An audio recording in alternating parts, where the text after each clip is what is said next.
honor to be here tonight and to introduce to you George Williamson. I'm April Baker, pastor of Vanderbilt Baptist Church here in Nashville, a partner congregation. It's a partner congregation of the Baptist Peace Fellowship of North America Baptistas por la Paz. That part's important because that's how I know George. I'll let you read his credentials and accolades, and you should because they're inspiring. And I hope you have a chance to hear some stories about George because they're also inspiring and entertaining. Ask some people who have known him for a long time. There are a number of folks here.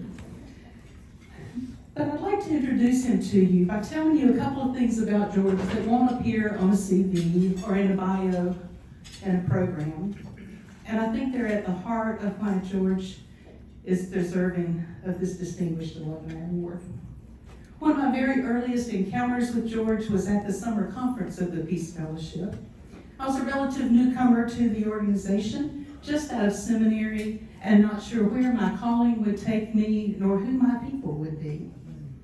We gathered in the first evening, and this barefoot guy wearing a t-shirt with a picture of Gandhi on it stood up in the middle of the evening, threw his arms open wide and said, "Welcome home." And he said it with all of the invitation and all of the enthusiasm that you can imagine. Welcome home. It's been one of the characteristics of George's life, creating home, creating sanctuary, offering hospitality for people, heart, mind, soul, and body. When it was clear to my wife and me that this group of radical Baptists called the Baptist Peace Fellowship just might be our people, we weren't sure if we were their people. This was the early 90s. Not many Baptists were about inclusion of LGBTQ folks at the time. George's response when we came out, "Welcome home." And they weren't merely words said in a moment. Because in the coming years, George worked tenaciously to be sure that the Peace Fellowship and his church and other organizations were places of inclusion and affirmation and welcome. Now, though occasionally George has traveled a lot of different paths, in my experience, George is a pastor with a prophetic voice and a relentless spirit. He's been making trouble for powers and principalities for as long as I've known him.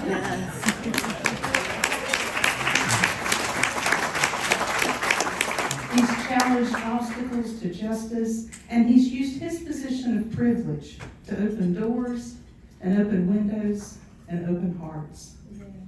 In times of uncertainty, he's one of those people you can count on to hold hope when it's hard to find.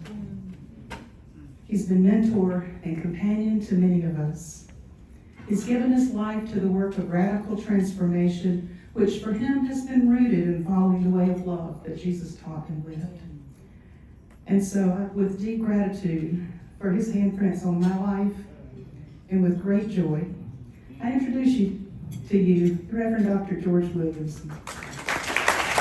George, welcome home.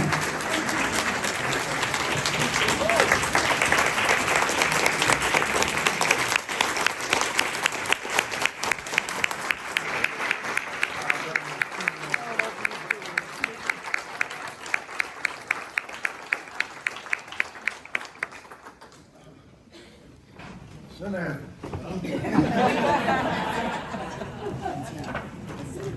And welcome home. When Kenya informed me of this award, when Kenya informed me of this award, I was sure she'd mistaken me for somebody else.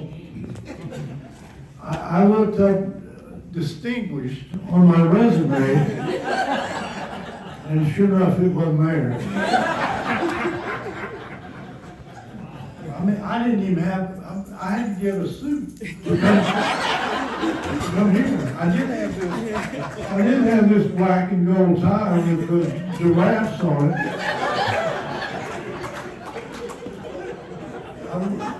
I really wanted to bring my dog. I didn't. I got, in my first fieldwork job at Yale Divinity School, I got fired for being insufficiently evangelical. My introduction to prophetic Christianity came with a sit-in arrest when I, a Jim Crow Southern Baptist fundamentalist, was totally unprepared for what that was and what it meant, and very nearly got me thrown out of college. My first forays into activism were so naive and ineffective that I realized I didn't know nearly enough either about prophetic Christianity or social dynamics. I needed more education. I chose Vanderbilt because Jim Lawson had been thrown out of Vanderbilt. And this faculty had gone to bat for him against the chancellor and got him readmitted, though he had better sense than to come back. Until now. I did not have better sense, and I came. I came hoping that if it came to it, they would stand up for me too, huh? And it actually didn't come to it, because I spent all my time here down in the bowels of the library and at the feet of Jim Sellers and Jim Laney and Howard Herod. It turns out that the three of them were really disappointed in me when they learned I really didn't want to become an academic like they were.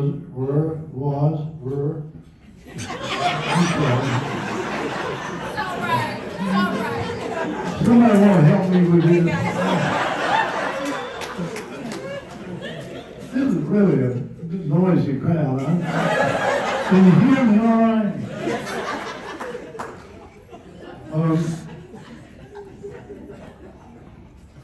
They were disappointed in me when I learned I didn't want to be a teacher in college, which is what they'd invested themselves into me for, but yeah, that's the way it was. So I tried for a church job for a while, but all of the churches had better sense than I did.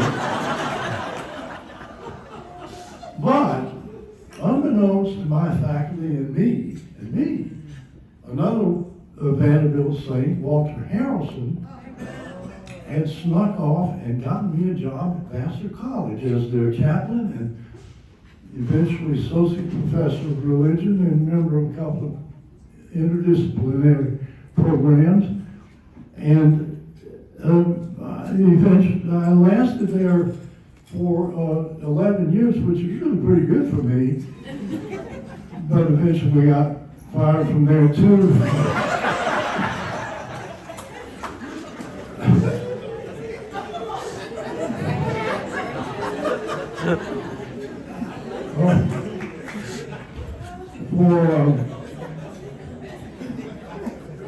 For my opposing the administration, of which I was a part, in their investments in apartheid in South Africa.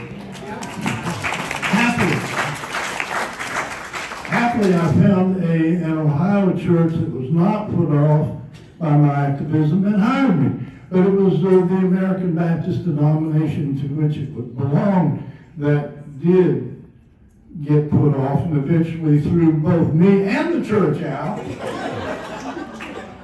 for which we made enough stink that they eventually took us back in.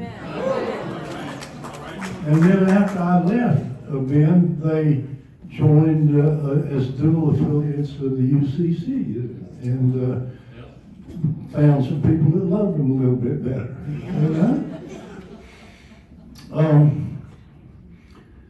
You and I both agreed to be here tonight before half our fellow citizens put in office a regime that many of us judged to be fascists. But here we are. Carol, my wonderful wife got a email, in the email, these words from a wonderful writer that I got permission to use. Her name is Rebecca Solnit. They want you to feel powerless and to surrender and let them trample everything. You are not everything, and you're not going to let them. You're not giving up, and neither am I. The fact that we cannot save everything does not mean that we can't save anything.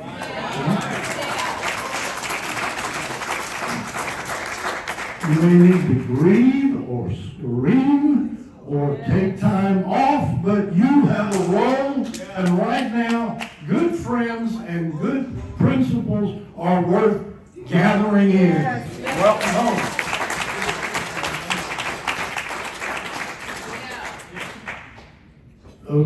Remember what you love. Remember what loves you. And remember in this tide of hate what love is.